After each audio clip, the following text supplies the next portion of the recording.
Hello, everyone, and welcome to the beginning of week 12 for Exercise Physiology, Kin 406 at Concordia University.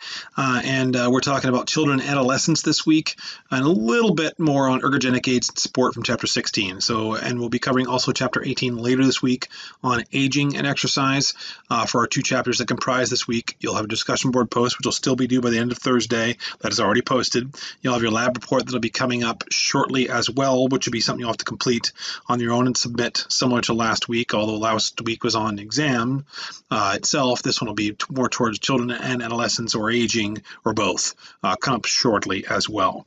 And then you also need to be thinking about your paper, which your rough draft is going to be due in just over 2 weeks, which you have to comprise the topic, which I highly recommend. What you do is to come up with your topic and actually start gathering research on that topic and probably checking in with me to make sure that your topic is appropriate from the standpoint of not too broad, such that it is something that's been written books on. You don't be writing a 3 or 4 page paper on things that books have been written on from the standpoint of you won't be able to cover it very well, or so narrow you can't find anything. You kind of find the right combination thereof that's inherent for your paper in determining your topic. All right. That said, we'll have more on that. That'll be in the course announcements here very shortly. The intention was by later today, but it'll probably be by tomorrow with more clarity on that. And bare minimum, coming up with your topic and starting research this week. Otherwise, you can be very hard behind very, very fast in being able to put together a good paper for a rough draft for peer review in just 2 weeks. Okay, 2.5 weeks to be exact. All right. That said, talking first about a little bit about ergogenic aids and support, some questions and things we kind of went over in content before. In general, talking about genetic capability versus genetic expression, is there a difference? Of course, capability means what you are specifically capable of potentially, and of course we don't know. That's part of the whole question in general here. Versus genetic expression is what we do see, right? You may be more genetically predisposed a certain way. There may be some things in your background, historically through family, where who you're related to, where you have certain predispositions. However, until it's expressed, it is nothing more than a potential, right? That includes both disease as well as potential with exercise performance. Okay? And that being said, decline in performance due to age versus detraining, there are significant differences from the standpoint of over time, we're all going to lose to some extent some capabilities, which we'll talk about. However, those things can be attenuated significantly, which means they can be substantially affected in a positive way, attenuated, reduced, basically, the effects of from age by not stopping training, by not detraining, by not having reversibility. That is key, which we will talk about. And how important is body composition to performance, more toward even not just last week, but even early last week and the week before, talking about body composition for your performance and in life. Very specifically, body fat percentage should find its natural place, so to speak, assuming you are doing the right things. If you're eating in a way that sustains performance in a positive way, the probability is you're going to find a reasonable level of healthy body fat if performance is also going up. What's highly unlikely is for you to be feeling good, having good performance, and not have a reasonable, healthy body composition. If you're feeling good and having strong performances over the period of weeks, and certainly into months, you're going to be finding a healthier and healthier level of body fat that's reasonable, as opposed to one that's perhaps too lean, or one that's, of course, maybe too much from a standpoint of not enough muscle mass relative to body fat, which again you'll find more in poor performance being one of the first things that will be telling of that improper body fat level, let alone your perception of how you feel RPE and actual output energy-wise from a standpoint of other performance. And that includes life, not just your athletic performance. As far as how much the loss is functional, hormonal, nervous, or muscular, versus age dependent versus lifestyle dependent, again, we don't really know. We go based upon the numbers we see from other people, and all those are really norms for us to be aware of, and hopefully reminding us the expectation if we don't do a good job taking care of ourselves, if we don't perform regular exercise, very similar to what we're dealing with now with COVID-19 in relationship to how well we take care of ourselves. Now, we can't always control a lot of factors, just like you can't control whether you're exposed to it. Well, you can to some extent by taking precautions, but assuming once you are exposed, you've got it. The question is, how does it affect you? And of course, Do you pass it on? Those are things we have control over from the standpoint of how we keep ourselves in social distancing. In terms of exercise, in terms of function, we have the ability to help ourselves very much so health-wise, not just performance-wise, and that's what we have to keep taking into account in terms of being able to take care of our own hormonal balance, our nervous system balance, our muscular balance by the activities we take upon us day to day, not just assuming things are going to happen based upon age, because they won't, by that alone. Now, in terms of supplementation in general, keep in mind the whole concept of the word supplement is to add to already what you do. So first and foremost, you have to be eating a strong diet, which we talked about before, being that 45 to 65% carbohydrate, 20 to 35% fat, and anywhere from 10 to 25%, but sometimes 10, 15% could be as high as 20, 25% fat, all things being considered. 15% protein. Is a little low for protein for some people, percentage-wise. If someone's taking in 6, 7, 8,000 calories, any more than 50% protein would be ridiculous. The amount of protein that would take, as far as how often you have to be eating to be able to take in proper protein, would be very excessive. So certainly percentage-wise, you're going to see the person eating more is going to have a higher number of carbohydrate and fat, and then a lower amount of protein as a percent. As a total, all more of everything compared to everybody else, right? But a vitamin mineral, I was surprised a lot of you didn't note vitamin minerals from the standpoint of, I'm surprised and not surprised. Unfortunately, there's a lot of research that is just not well put together. My research for the last 20 plus years, it's hard to imagine someone not performing at a high level. First of all, if they don't have a strong diet, eating well in the first place, of course. Secondly, is the vitamin mineral supplement, and not in isolation, not just taking a calcium supplement, not just taking vitamin B complex or vitamin C or any of those kinds of things, but more specifically taking it in totality. And the research that I have seen is more specific toward differences in someone having okay performance versus fantastic performance for his high-level elite type performance. You're not going to be seeing the highest potential genetically for his actual capability if we're not also getting enough from our food. And the probability of getting enough vitamins and minerals from the food is extremely unlikely. And I'm very surprised at the level of research trying to say that otherwise. I don't think it's actually really well put together in many situations. That said, macronutrient supplementation. Some people need to take in carb supplement, a fat supplement, a protein supplement, and then and only then, proper vitamins and minerals, proper nutrient intake, macronutrient, micronutrient. Then do we talk about other potential supplements?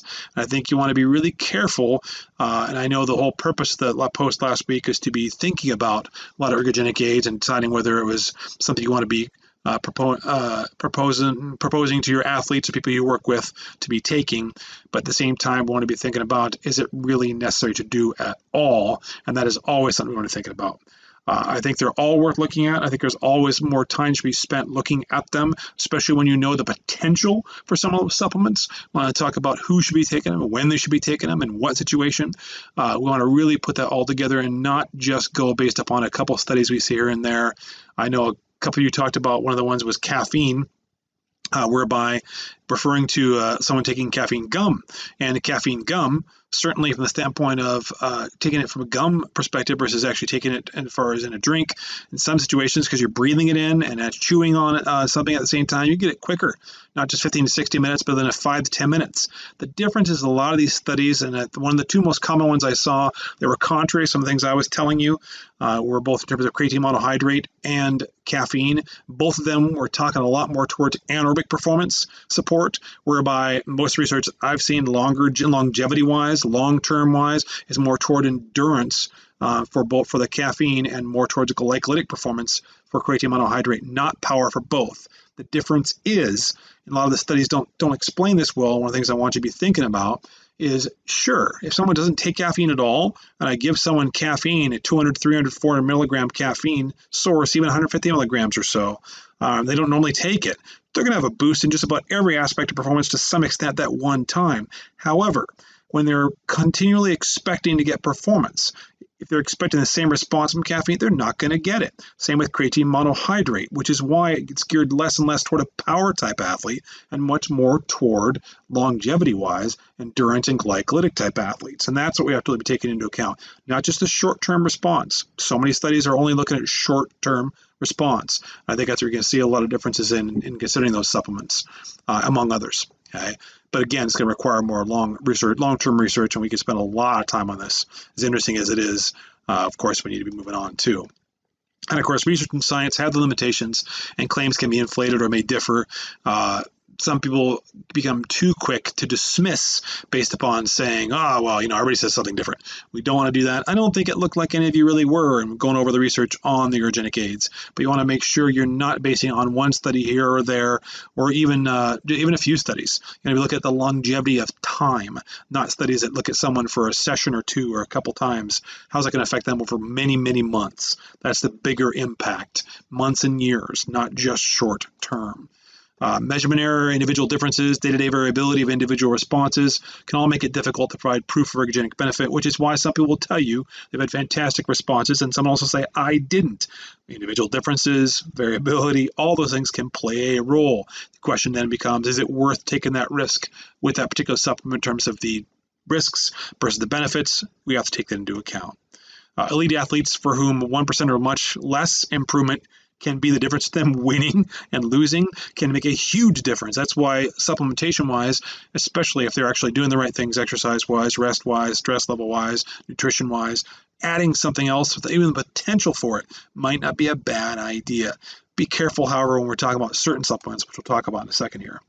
Substance abuse is often more of a question of how much is taken as opposed to what was taken.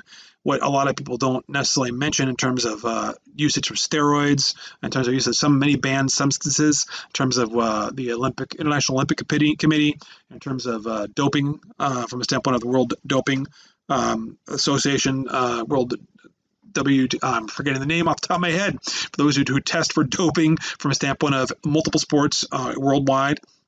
That testing is not according to did you have anything in your system, but how much.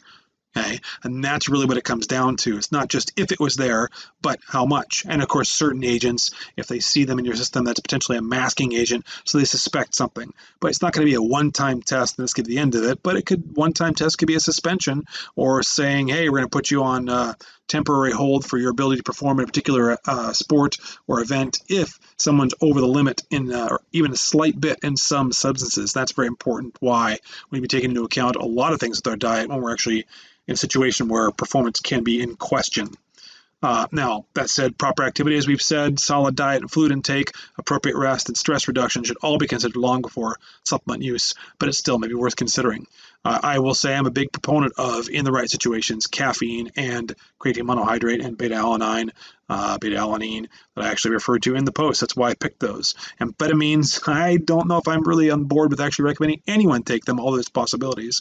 Someone taking cannabis, taking a CBD oil, anyone taking like beta blockers for calming, from a standpoint of what I recommend anyone do that, never would do that. So there's research supporting the possibility of improved performance from doing it. Sure. 1, is it legal? 2, is it ethical? 3, is it necessary?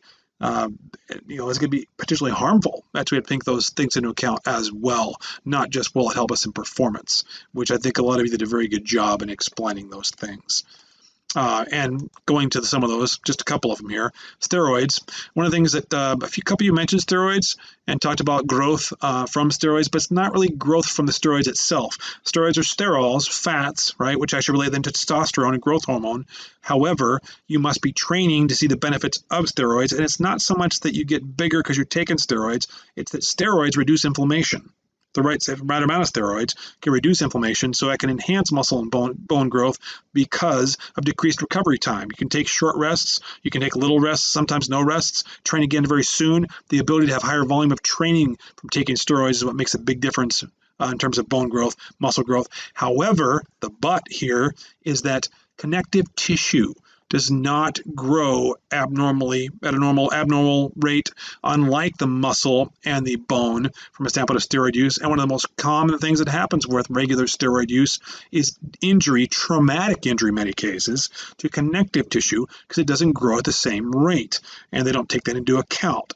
That said, that could be a long-term major problem, not just from a standpoint of hormonal imbalances and potential abuse of it causing severe health issues. EPO, blood doping, erythropoietin, basically red blood cells, trying to increase your red blood cell count, so to speak, trying to increase the oxygenation, hemoglobin content of blood. Can improve your VO2 max up to 6%. That's an outrageous improvement for someone who's an elite level. 3-mile performance by 4%.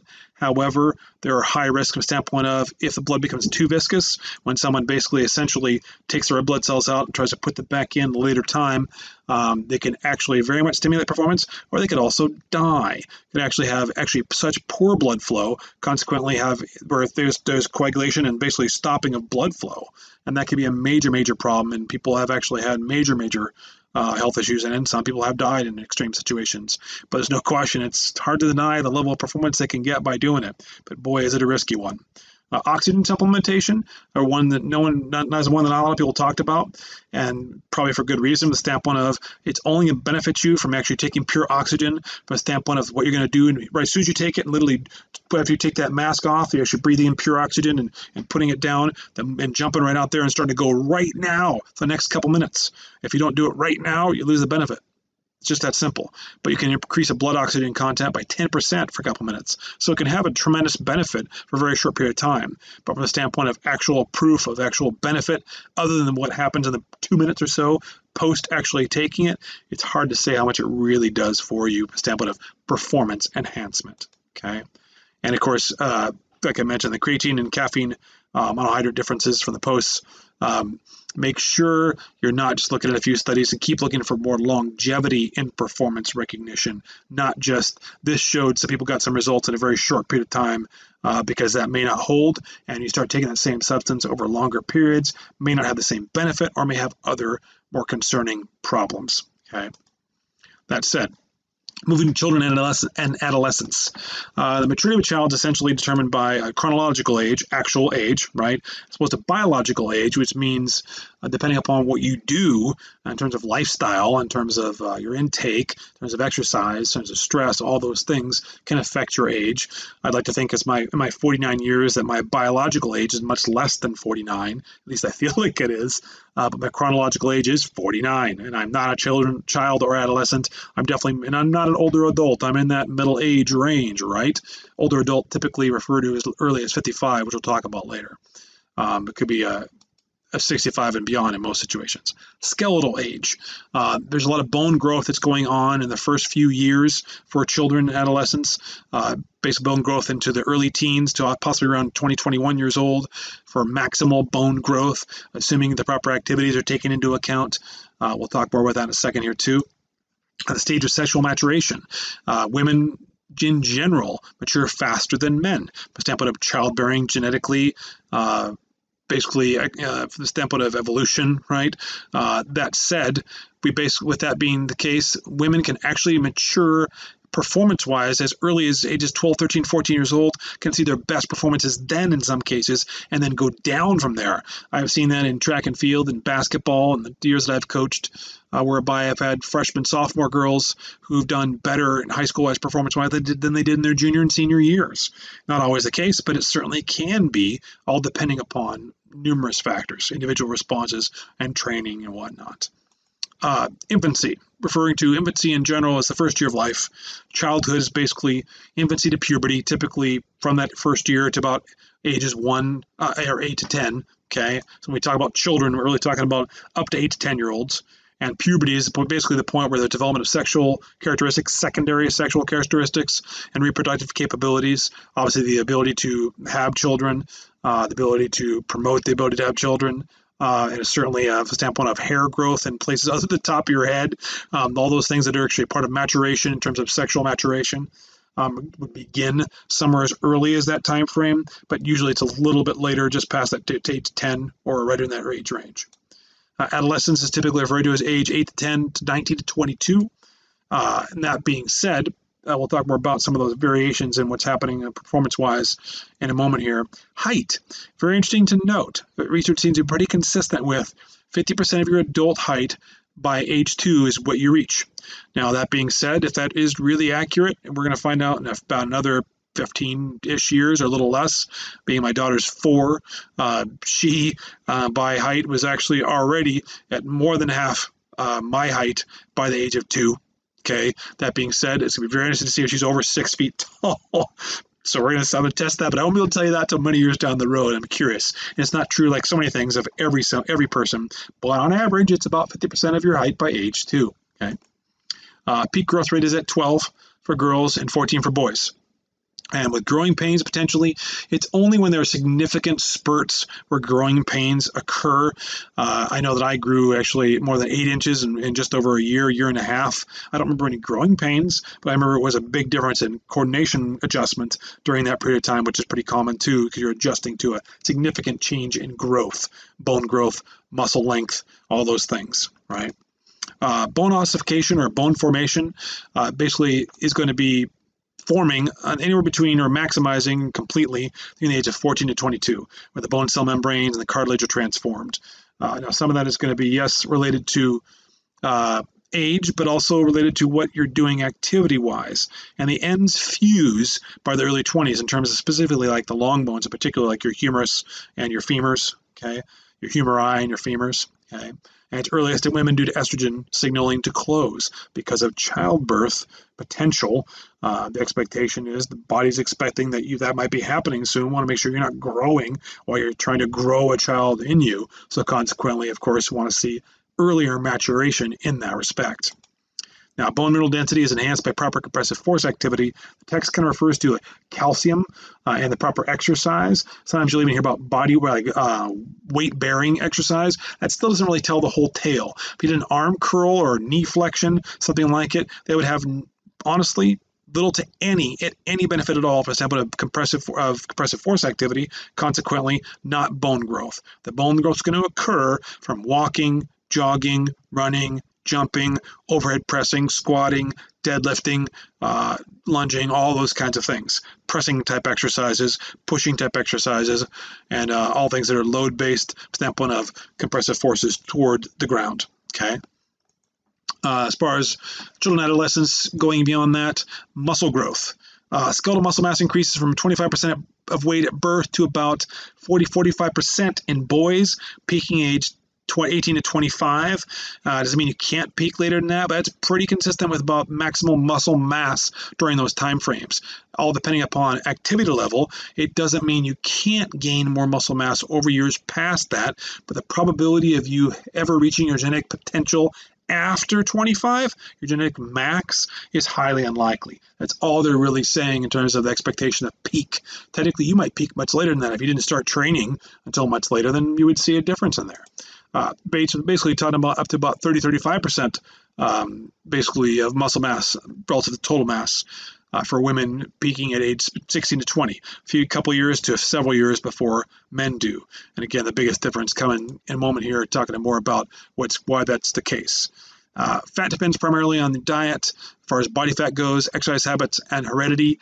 In terms of body fat percentage, and engaging the right activity is going to be the biggest factor. We talked about this in a little bit earlier, a few minutes before, and it's mentioned in previous, and then we mentioned even more in the future chapters talking about obesity and diabetes and training for weight management. But the big thing being, if someone's regularly exercising and eating in such a way they have good energy and feel good, they get solid sleep. And all those things are playing a role. Stress doesn't feel like it's overwhelming them. All those things are playing a role. The probability is we're going to have good growth, muscle-wise, bone-wise, in the growing years in particular, and we'll have a reasonable level of body fat on top of that. There's always extenuating circumstances, but that's a fair thing to be expecting. That said, at birth, 10-12% of body weight's fat, reaching about 15% in typical males in the later years and children, adolescent years, and 25% in females at maturity. And we mentioned, I think briefly, if I remember correctly, before, I think we did, early low teens percentage body fat wise is a fairly reasonable and understandable level for athletic performer going into their 20-somethings, early adult type years. And men really are not concerning with body fat till they get to be nearing about 25% fat. Women more like in the low 30s, more like 32, 33, 34, 35% fat. Those are the concerning areas. Everything below that is not so much concerning from a health perspective, but it might affect performance if it's too high in some situations. That's going to be so individual in that regard. No question about it. Nervous system development. We talked a little bit before about this myelination, this concept of the formation of the myelin sheath around the nerves to allow impulses to move more quickly. Not to mention the myelin sheath around the cerebral cortex, the brain, playing a big role in terms of growth and development for the brain, from a mental perspective, utilization of your body. It's amazing how much the physical brain will grow by utilization of the body's capabilities, not just mentally, but physically. No question that is true for brain function, not just the standpoint of function of muscles and locomotor muscles and ability to move well and to have high levels of force output, strength, endurance, so on. Now, that said, myelination has to properly occur before fast reactions and skilled movements can fully occur. And you see this a lot of people. Maybe you, it's all of us to some extent. Maybe it's you, maybe it's somebody you know. There's a big difference in coordination, you versus them. Some of that is genetic, no question about it. But the biggest factor is typically how early in life someone is engaging in multiple movements and movement varieties and working on different actions and then reactions and skilled type movements to a significant level. And of course, we got to be careful with the overusage of any particular type motion, which is what's always concerning to me with children in playing one sport all year round. Highly concerning, and especially if they're playing at a high level of competition on a regular basis in their childhood years, not to mention just their adolescent type years. You tend to see a significant number of injuries in those athletes who are only engaging from an early age into adolescence and the teen years with just one sport to a high level of expectation with competition. That's very concerning for as far as bone, not just muscle and bone, but particularly connective tissue. But also a lot of stress fractures have occurred from a standpoint of just improper stresses and standpoint of overstressing some movements. In so many situations, it's not so much what you're doing, it's what you're also not doing, right? Combinations thereof. Now, strength peaks around age 20 in girls, closer to 30 in the boys. And there's, of course, the neural differences versus hypertrophy. And that's why you can't judge a book by its cover, so to speak, assuming that someone has a high level of strength because they're larger muscle mass-wise or lesser muscle mass-wise, because neural can play such a monstrous role in terms of coordination, form myelination, affecting the fast reactions and skilled movements, let alone hypertrophy, of course, which should come longer term with engaging in proper activities over time, as we said, 6 weeks to 12 weeks and beyond for engaging hypertrophy. Now, that's true to some extent, at least in children as well. It will not grow at the same rate in children and adolescents as it will more toward latter parts of adolescence, specifically, of course, right?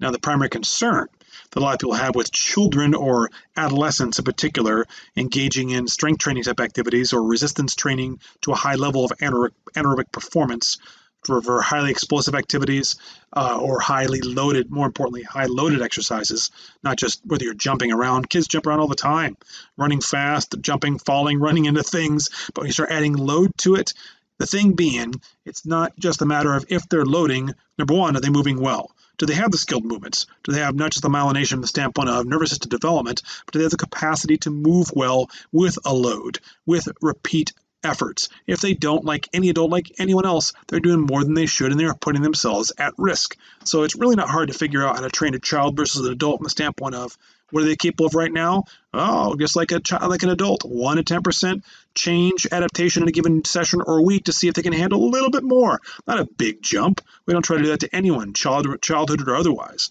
That being said, if someone were to engage in a significant loading on a regular basis, probably not one time only, although if you fell off out of a tree or you ran into a car with your bike or something like that, there are situations where the significant trauma has occurred whereby that epiphyseal plate or epiphyseal plates, the growth plates of long bones, the femurs and the humerus or humeri, if that breaks, it can affect growth of that bone, the length of that bone. So what technically could happen is if that bone, that epiphyseal plate broke and didn't heal properly, they may never actually reach normal growth of that bone. You'd have a very abnormal body, consequently affecting them clearly for the rest of their lives.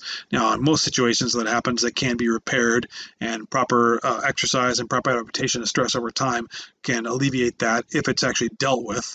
And the really difficulty in actually breaking is pretty high, and it's not coming from someone just picking up a weight and putting it down.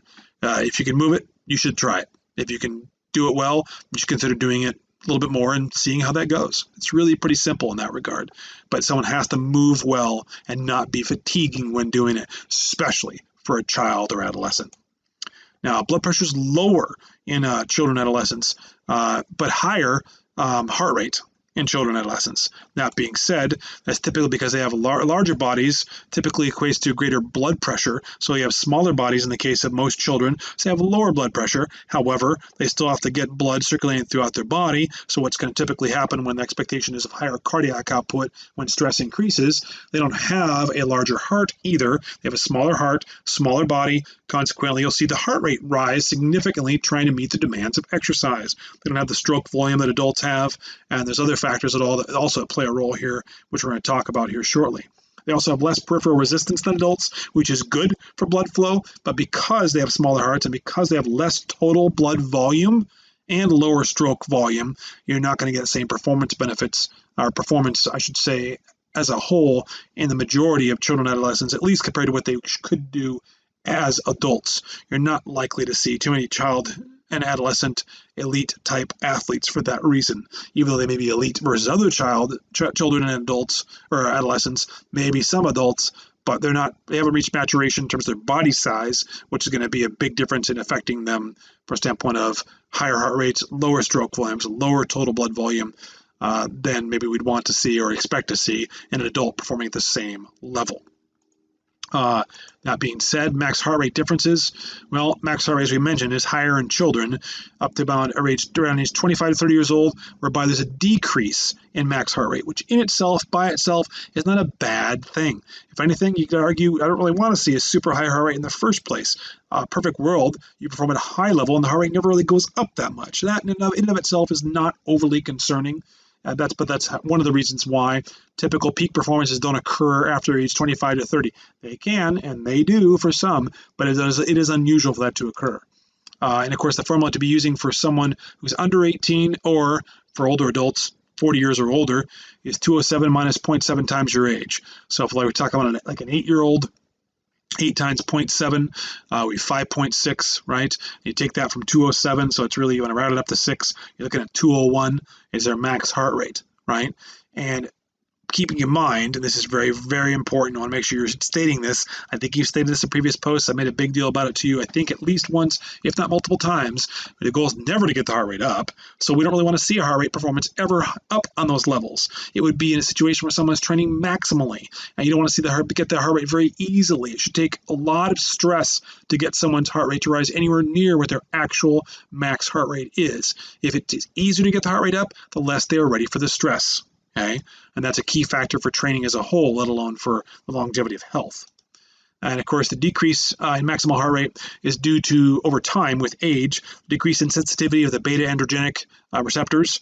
That sensitivity goes down, so you'll see a lesser heart rate response. Hopefully it's met with high stroke volume and you have a higher overall cardiac output. However, if you don't train and you see a reduction in maximal heart rate and you don't train well enough to actually see a change in stroke volume, you have less cardiac output, which is not what we want to see. Aerobic capacity peaks between age 17 to 21 years of age. It doesn't mean that you're going to see all world records for endurance sports occur between age 17 and 21, and some girls between 12 and 15, which is why you often will see more so in women than in men. Some like freshmen, high school phenom beating everybody that are the seniors in high school, or even sometimes freshmen, sophomores in high school being as well or better capable athletes from a standpoint of endurance type performance than some collegiate type athletes for women. You rarely see it with the men because of the time frame for later years of basically still growth occurring up to those later college years, junior, senior year of college. Okay. And the lung volumes and peak flow rates increase to maturity. You're not going to see your lungs grow from exercise past the point of growth maturity-wise at the end of adolescence, okay? And that being said, anaerobic capacity, of course, peak flow rates will change up to maturity as well. And that peak, as far as blood flow, blood volume, those things can change, but the lung volumes will change to some extent from a standpoint of what your capacity is. The actual size of your lungs don't change after you've reached maturity. Anaerobic capacity, Muscle glycogen content for children and a lot of adolescents is only about 50-60% of adults, which is a dramatic difference, which is why you don't typically see a lot of younger kids being able to perform at high levels in that roughly 30 to 90 seconds or 20-30 seconds up to about 2 minutes, 3 minutes performances. You don't see a lot of children performing at extremely high levels because they don't have the glycogen content or let alone for endurance type sports. Okay, I should say both in terms of glycolysis as well as going towards aerobic oxidation for long duration of exercise as well. So they have a lower glycolytic capacity substantially, and however, their ATP CP stores are similar to adults, which is why you sometimes see kids who can actually be matching up with some lesser conditioned adult type athletes for some power type sports, especially in the early years of adolescence, going up to their later years of adolescence. That said, children are more susceptible to heat and cold-induced illnesses due to basically the greater ratio of skin surface area to body mass. So consequently, children in particular, they can really are high risk for extreme heat and extreme cold. We have to take that into account, be very conscious of that with layering like you would for anybody in terms of those temperatures, but you want to make sure children are more protective of them in those situations by having proper layers when it's cold, and of course layering so you can actually remove clothing as it gets warmer for a child, right? That said, those are the basic points. We'll talk a little bit more about some factors with children and adolescents in our second video, as well as older adults onto chapter 18 as well, talk about aging older adults. But start thinking about research paper topic now. I think it's really important that you take into account what population of people you're going to be looking at. You don't want to say anaerobic training for power. There's a chapter in the textbook on that, multiple chapters. There's been books on that. It has to be a narrow aspect of something within the chapters we've read that you can actually get research on to be talking about performances in a given area. I'd also be very specific about, as an example, some aspect of anaerobic power. Vertical jump, do you want maximal strength? Do you want a maximal speed of men versus or women, of adolescent men, older women, being as clear as possible, defined as possible, so you can find enough research to get you to have a solid paper, but again, not so broad that it leaves all sorts of open-ended possibilities that you didn't have the ability to talk about because it was too broad for you to write about in a paper. It's essentially 4 or 5 pages, the body of the paper itself, not including your conclusion and your abstract, okay? Which you'll basically have an abstract, your body of your paper, and then a conclusion and future study and thoughts about future study. And that format, APA format, is already posted in course announcements. It's been there all semester, and I'm going to make it a little more clear for you here shortly because you need to have your first draft due by 4/19, which case I'm going to be giving you one person to be able to refer your paper to, and they're going to get your paper, they're going to get your paper, you guys are going to basically review it, and you're going to basically turn that in, the review of it, so I can see what you reviewed and what you suggested and how you wrote in the margins. You'll basically probably have to scan it, or you can do it on the computer if you want and highlight stuff and do it that way if you want. I don't care how you do it, but I want to see your adds and your additions to their paper, so then when they get it back, they can actually write an even better paper for their final paper, which will be due basically on May 1st, the last Friday of technical class. Okay. The discussion board post, DBO is also dumbbell, right? The discussion board post is up. Lab to be following shortly. That one you can expect, I would think, by sometime tomorrow. I don't think it's going to be overly intensive for your lab this week, but I'm weighing a couple different possibilities that it should be of helpful note to you. And then that being said, that is the end of our content for this particular lecture video. We will talk to you again soon later this week. Stay safe, stay healthy, and we'll talk to you then.